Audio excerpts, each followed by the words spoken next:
Hello, my dear students. In this video, we are going to discuss some textbook question answer of chapter number 16, Games We Play. So, students, without wasting any time, let's get started.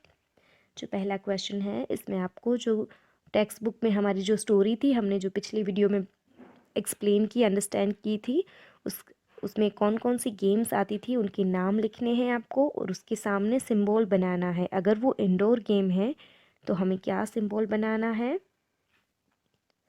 ये arrow जैसा symbol दिख रहा है वो। और अगर वो outdoor game है तो हमें ट्री वाला जो सिंबल है वो बनाना है और उस गेम में कितने प्लेयर्स रहते हैं वो बताना है और वो गेम खेलने के लिए क्या क्या चीज़ें चाहिए होती है वो बताना है।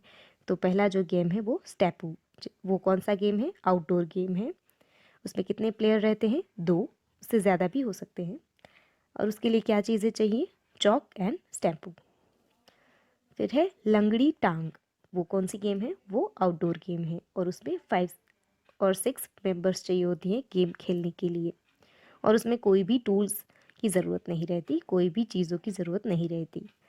फिर था हाइड एंड सीक यानी कि छुपम छुपाई, और छुपन छुपाई खेलने के लिए हमें कितने मेंबर्स चाहिए, 2 या 5, और वो इंडोर और आउटडोर बोथ हम खेल सकते हैं, इसीलिए हम दोनों सिंबल बनाएंगे और उसके लिए कोई चीज़ें नहीं चाहिए होती है।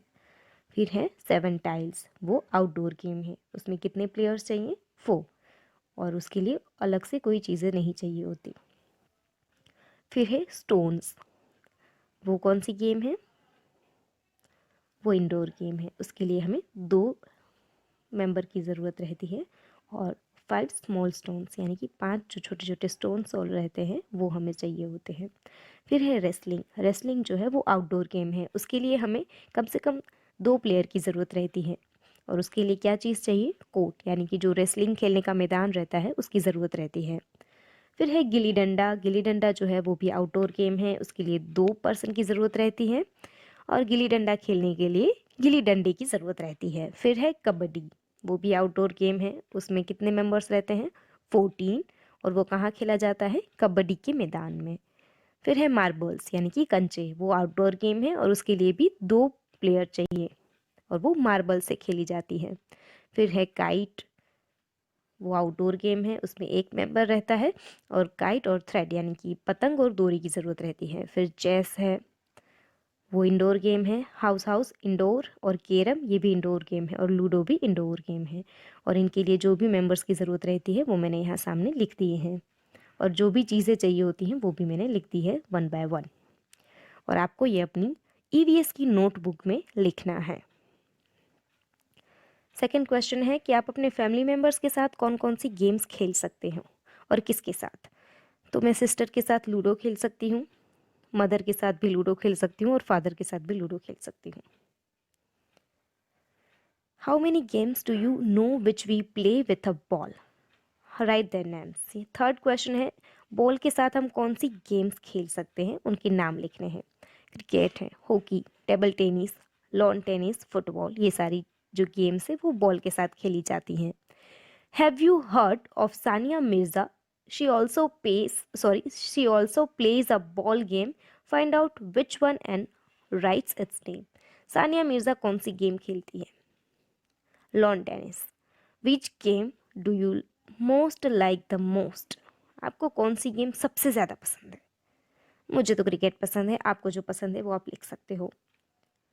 फिर आपको यहाँ बताना है कि आपकी जो नेबरहुड में जो फैमिली मेम्बर रहते हैं उनमें सबसे जो बड़े लोग हैं, जो एल्डर है फैमिली में, उनको कौन सी गेम्स खेलना पसंद था, वो अपने ज़माने में मतलब जब वो छोटे थे तब वो कौन सी गेम्स खेलते थे। मैंने यहाँ पे लिखी है gilli danda, ludo, football, hide and seek, आप पूछकर अपने हिसाब से लिख सकते हो। फिर यहाँ पर कुछ पजल्स दी गई हैं, उस पजल को आपको सॉल्व करना है। यहाँ पर पिक्चर दी गई है और उसी के साथ कुछ छोटा सा डिस्क्रिप्शन दिया हुआ है, उसके हिसाब से आपको गेम का नाम बताना है। पहला जो है वो है स्नेक एंड लैडर, दूसरा है काइट, फिर है क्रिकेट, फिर मार्बल्स, चेस, कार्ड्स। ये आंसर्स हैं जहाँ पर मैंने ब्लैक अंडरलाइन किया है। Besides playing what else do you do, आप प्लेइंग के साथ साथ और कौन सी चीज़ें करते हो? Reading, go to school, watching TV, help mother in work, dancing and writing. हम ये सारी चीज़ें प्लेइंग के साथ साथ करते हैं और उसके अलावा करते हैं। सो स्टूडेंट्स, यहाँ पर हमारे सारे क्वेश्चन आंसर जो इंपॉर्टेंट थे वो फिनिश होते हैं। आई होप आपने अच्छे से अंडरस्टैंड किए होंगे। अब आपको एक काम करना है, ये सारे क्वेश्चन आंसर आपको अपनी ईवीएस की नोटबुक में अच्छी हैंडराइटिंग में कॉपी करनी है। Okay, so thank you for today.